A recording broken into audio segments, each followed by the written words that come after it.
There's a moment every great athlete dreads. Not the moment they lose, they've all lost. It's the moment they start to wonder if losing is just what they do now. For Connor McDavid, that moment came quietly on a Tuesday night in December. The Edmonton Oilers had just been shut out by the Minnesota Wild, a team that had no business beating them. And McDavid, the most talented hockey player on the planet, sat in front of the cameras and did something that caught everyone off guard. He didn't deflect. He didn't point fingers. He looked straight ahead and said the quiet part out loud. He blamed himself. He said he passed when he should have shot, that he held back when he should have attacked. And that was a problem, because Connor McDavid holding back is a bit like a fighter jet choosing to idle on the runway. The entire point of him is to go. At that moment, the Oilers were sitting in 26th place in the NHL. 26th. McDavid had 36 points in 27 games, numbers that would make any other player in the league weep with joy. But for him, they represented underperformance. The analytics backed that feeling up too. His shot attempt rate had dropped to 12.3 per hour, the lowest mark since his very first NHL season as a teenager still finding his footing. The Oilers were being outscored when he was on the ice at 5-on-5. His signature, that relentless, suffocating, drive-through-anybody aggression, had quietly disappeared somewhere in the first 2 months of the season. And nobody quite knew why. But here's the thing about players who are built differently. They don't stay broken for long. That loss to Minnesota on December 2nd wasn't just a low point. Looking back now, it was the match that lit the fuse. What followed over the next 55 games was one of the most dominant stretches of hockey any player has produced in the modern era. McDavid went on to score 37 goals and 102 points across those final 55 games, a pace of 152 points over a full season. He led the entire league in both categories. His shot attempt rate climbed back up to roughly 14 per hour. He was driving to the net again, drawing defenders, creating chaos. By the end of the regular season, he had nearly double the slot-driving plays of any other player in the NHL. Not slightly more, nearly twice as many. As in, you could take the second-best player in that category and duplicate him, and McDavid still would have led. According to HockeyViz, he drove offensive results 23% above league average. His defensive impact also sat 4% above average, a number that often gets buried beneath the scoring headlines, but matters enormously. When McDavid was on the ice at 5-on-5, Edmonton finished the season +7. When he wasn't, -21. That's not a star player. That's a life support system wearing skates. But the regular season was only part of the story this year. In February, the NHL world paused for the Milano Cortina Winter Olympics, and Connor McDavid reminded the entire planet, not just hockey fans, exactly what he is. He carried Canada through that tournament in a way that felt almost unfair to watch. 13 points in 6 games, the most any NHL player has ever produced at a single Olympic Games.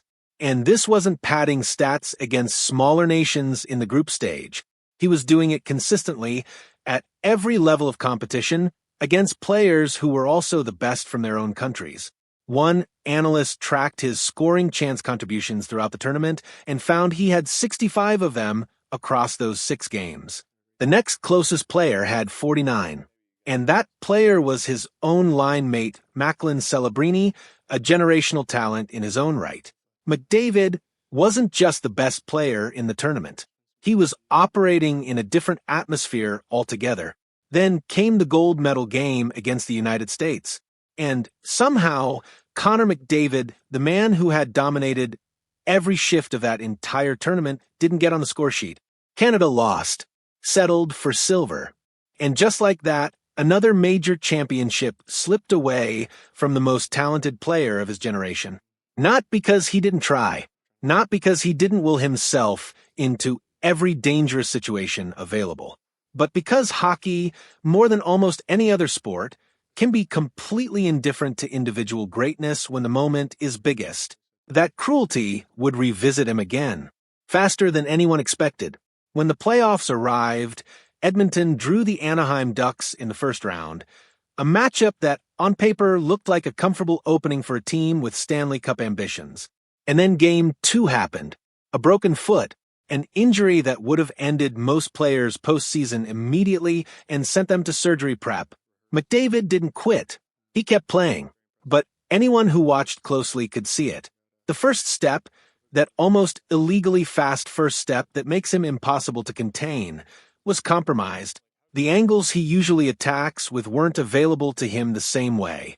He was operating at a fraction of his capacity, and he was still trying to drag a team through the playoffs on one good foot. It wasn't enough. Edmonton lost in 6 games. McDavid finished -8. 1 goal, 5 assists, numbers that tell the story of a player fighting his own body as much as the opposition. It was a brutal, abrupt ending to what had otherwise been a season full of brilliance. Then came the individual awards. On June 7th, McDavid was handed his 5th Ted Lindsey Award, the trophy given to the NHL's most outstanding player, voted not by media or executives, but by the players themselves, the people who line up against him every single night and feel what he does firsthand. 5 times they've looked around the locker room and collectively said, "Him, no question." In doing so, he joined Wayne Gretzky as the only players in history to win it 5 times. The company doesn't get more exclusive than that. Days later, the Hart Trophy results came in. Most valuable player. He finished second by one of the narrowest margins the award has seen in decades. Second, again. And that's the sentence that follows Connor McDavid everywhere right now. Second, silver. Runner-up. Close. Not quite. He has almost every individual honor the sport can give a player. Multiple scoring titles. Multiple MVP recognitions. A trophy case that most players would sacrifice a decade of their career to fill. But the Stanley Cup isn't in there. The Olympic gold medal isn't in there. And those are the only 2 things he actually wants. There are 2 years left on his contract with the Edmonton Oilers. $12.5 million per season. And with every passing spring that ends without a championship, the question that nobody in Edmonton wants to say out loud gets a little louder.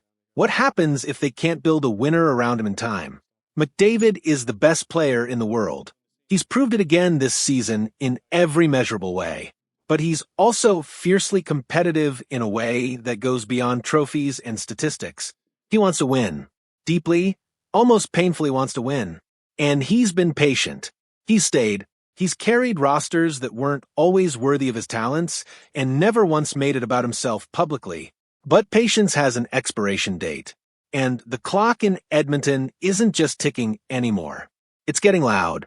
The front office has one job this offseason. Convince the greatest player they've had since Gretzky that the plan is real, the pieces are coming, and that next spring will be different. Because if they fail to do that, if another summer passes with promises but no proof, they may find themselves trying to replace something that simply cannot be replaced. And that's a hole no organization recovers from quickly. Just ask the franchises that watched their cornerstone walk out the door and spent the next 15 years wondering where it all went wrong. Edmonton knows what they have. The question is whether they still have time to deserve him.